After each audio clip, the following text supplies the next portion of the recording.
Good morning, virtual book clubbers. How's everybody doing this morning? It's kind of cold, wet, and rainy here this week, but it's a great day to kind of sit here in a nice warm room and drink some hot tea and continue to read from our virtual book club book, which is Simple Abundance. And today we are reading the January 29th entry, Your Personal Treasure Map. For where your treasure is, there will your heart also be. Matthew 6:21. No self-respecting, swashbuckling buccaneer would set out in search of buried treasure without a map, so why should you? A treasure map is a collage of your ideal life that you create as a visual tool to focus your creative energy in the direction you wish to go. First of all, you'll have to visualize your ideal life. So take a moment to get quiet and go within. Close your eyes. Now see how you live and who lives with you. What does your dream house look like? What part of the country is it in? Do you have children? How many? What type of garden do you have? Is there a gazebo in the backyard? A swimming pool? Do you have any pets? What kind of car is parked in the driveway? What kind of job do you have? Are you publishing your own newsletter, directing a feature film, raising your thoroughbred horses? Now see if you can't find pictures in magazines to match your ideal ones. Cut them out and create a collage on an 8x10 piece of poster board. If you can't find images to match your dreams, tap into your creative depth within and draw the picture. When you're finished, find a photograph of yourself that you especially like. Make sure it's a picture of you where you are looking the most radiant and happiest. Cut yourself out and place yourself in the center of the treasure map collage. When making your personal treasure map, think fun, think delight, think 7 years old. This is not intellectual exercise in existentialism. This is a wish list to the universe.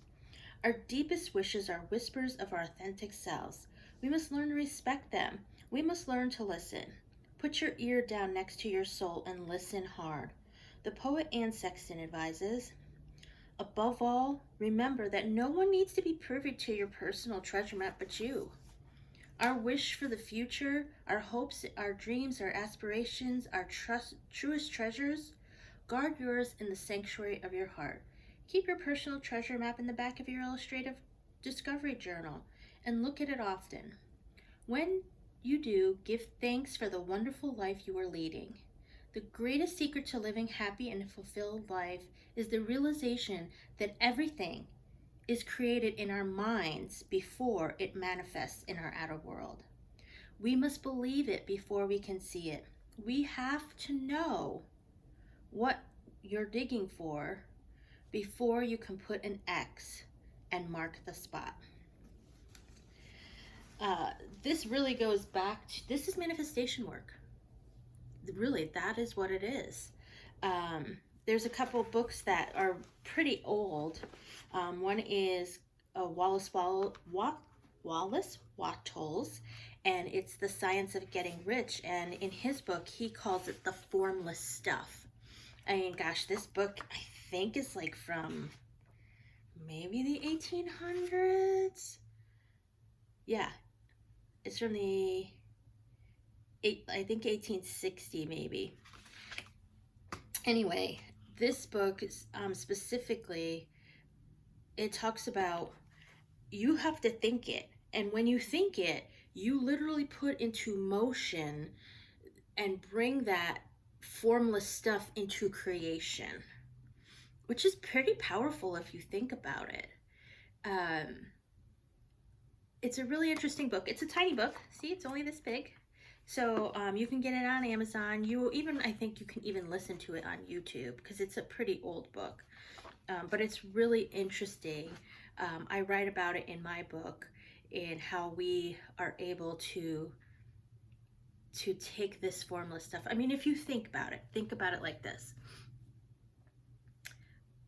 Products that are out there, cell phone. Someone had to think about how this could happen and bring that formless stuff into reality. It came as a thought first. So being able to harness that into the things that we want to manifest in our life. There's another book along the same lines, which is called Think and Grow Rich by Napoleon Hill. And there's an excerpt in there that says, I bargained with life for a penny, and life would pay no more. However, I begged at evening when I counted my scanty store. For life is just employer. He gives you what you ask. But once you have set the wage, why, you must bear the task. I worked for a menial hire, only to learn, dismayed, that any wage I asked for in life, life would surely pay. So if we don't take the time, because I think that's where we come from. We come from this anxiety, this just feeling of, I want more, I want my life to look completely different. We have those sensations, but when we really sit down and ask for, or think about it, I mean, what is it that you really want? Because if you're just going to tell the universe to kind of give them carte blanche, well, they're going to happily give you whatever they think is great. They might think it's going to be a great experience for you. But by really getting clear about what is going to bring you joy, what is your joyous, most happiest life look like? What do you do for a living? How many hours a week do you work? How much money do you make? Who are the kinds of people that you work with? Because it's really important. If you don't have that, you're kind of leaving holes in your story, right? Holes that'll be definitely plugged in. You might have the perfect job, and that's, giving you most of the things, all the things you asked for, but because you didn't fill in those blanks, it may not be the perfect situation. Does that make sense? So start thinking about that. Start creating. What does that look like? Like I said, when we look to buy a house, I literally put down, my husband and I talked about what it is that we really wanted in a house. And when this house came to us, literally down to the lilac bush in the front of the house was all on the list.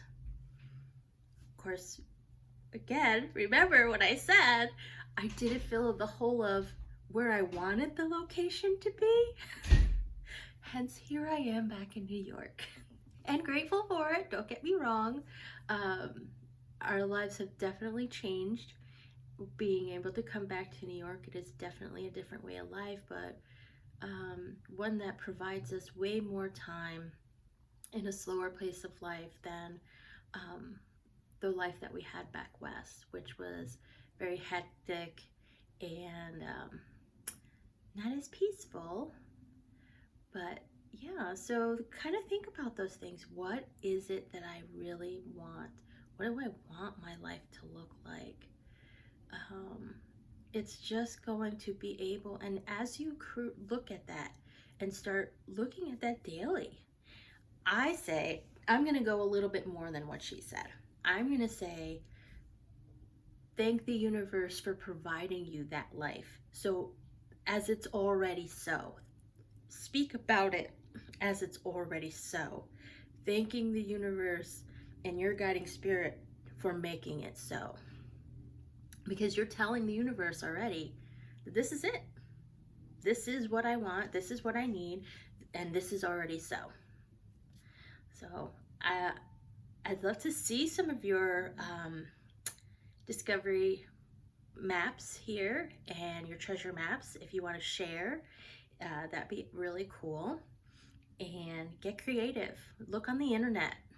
Find pictures. Obviously, this book was written, way before people really even thought of the internet as a resource. So go on there, make the collage. What are the pictures? I mean, we've got great access to, realtor.com and Zillow and all of these vacation apps. Go for it. Look for it. Find what is that perfect thing. I remember a couple of years ago, I was watching this video, and it was about this guy. I think he was a life coach or whatever, but he years and years and years ago, he had did this, what his perfect home would look like.